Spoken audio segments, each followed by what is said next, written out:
Spring always brings with it a sense of freshness. Everything is emerging and coming back to life again. The spring bulbs have spent the winter hibernating underground and have emerged ready to show off. The magnolia blooms have been tucked away in their fuzzy cocoons all winter long, but are now slowly emerging, ready to bloom over the next warm days. And it's this time of year, having been cooped up and cozy while it was cold, that I find a renewed sense of wanting to fluff things a bit, to tackle some of the things that have been lingering on my to-do list. I don't know about you, but I always seem to have a small running list of little projects I'd like to do here and there, to finally getting around to hanging a gallery wall I've been collecting frames for, to pull out my sewing machine and sew a bolster for a bed with material I purchased years ago, to try my hand at reupholstering a simple accent chair, to hang a pot rail so I can finally get my collection of copper pots up, to build some open shelves in the kitchen. None of them are overly difficult, and none of them should take more than a day or two, but I know that these are all the little projects that add the most charm and character to our home. My husband and I spent a day in the city. No children, just the two of us, and it was lovely to just wander around and see what's in the shops for spring. While I mostly browse, each season there are usually a few things I like to find. Often it's a few gifts to stash away, sometimes it's pieces for a project, and sometimes I just like to see what I'm drawn to and try to find something similar while thrifting. Sometimes a trip to Homesense isn't much more than a bar of pretty soap. And others, it feels like there are so many beautiful things. This trip was the latter, and as a result, I came home with a decent little collection of purchases.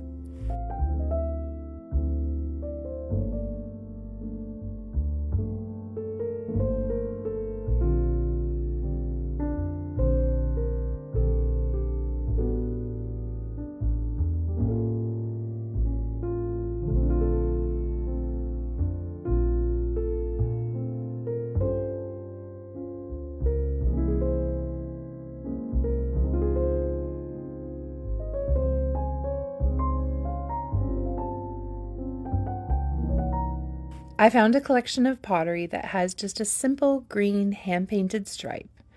It's my favorite green, and I just loved them. I couldn't justify getting a whole set, but I did get one plate. This diffuser for our tiny powder room felt very springy with its hyacinth and jasmine scent. They had some really interesting decorative vases and things. I really liked this shorter cream one, something you could easily see over. And this time I found some faux florals that are really realistic. They feel real, sort of rubbery, not papery or silky. I grabbed a bunch of lilacs, but I did end up grabbing 2 bunches of cream hydrangeas as well because they were so well done. This line of candles is so clean and neutral with its classic branding, and of all the candles on display, my 3 favorites were from this line. This particular one is very luxurious.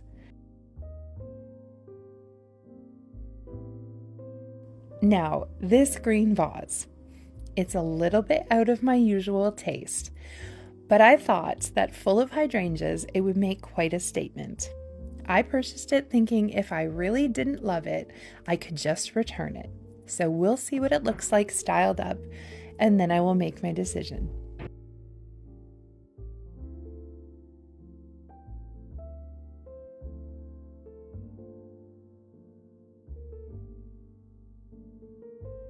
I couldn't resist the pair of nesting scallop trays. And finally, this brand, Marlow Glen, was new to me, but I had recently watched a vlog by Gemma Louise Miles, who highly recommended them. When I went this time, there happened to be a number of different styles, so I grabbed the ones I liked best for a gallery wall. I'm happy I grabbed them, as the next time I returned, they had none left. I had been thinking about these projects for months, and recently I stumbled across a reel by Shelby of Pretty in the Pines. She creates a space in her home for being creative. I have a very similar corner in my home, tucked off our master bedroom at the top of our back stairs that go down to the kitchen.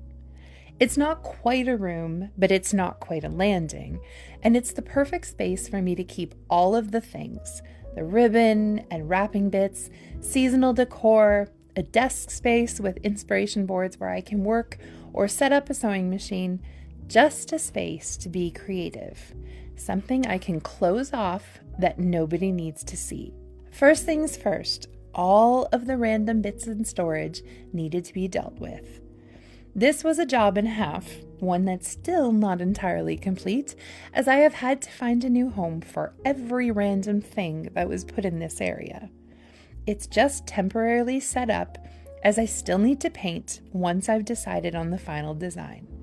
For now, it's decluttered and has been thoroughly cleaned, and it's the perfect starting place for a series of small spring projects. Proverbs 31 speaks of a woman, and in it says, "She seeketh wool and flax, and worketh willingly with her hands. She maketh herself coverings of tapestry, her clothing is silk and purple. She looketh well to the ways of her household, and eateth not the bread of idleness." In this proverb, this wise woman uses her gifts and her skills to be creative and provide for her family.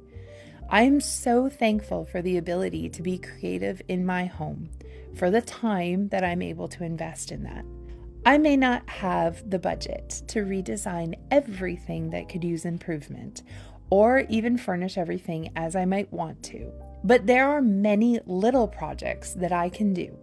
And even if I don't have exactly the skill to do them, I'm confident there's a video that would help me figure out what I need to.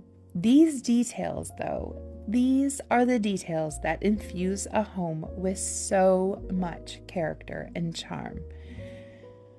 And I am so very much looking forward to crossing so many of them off of my to-do list.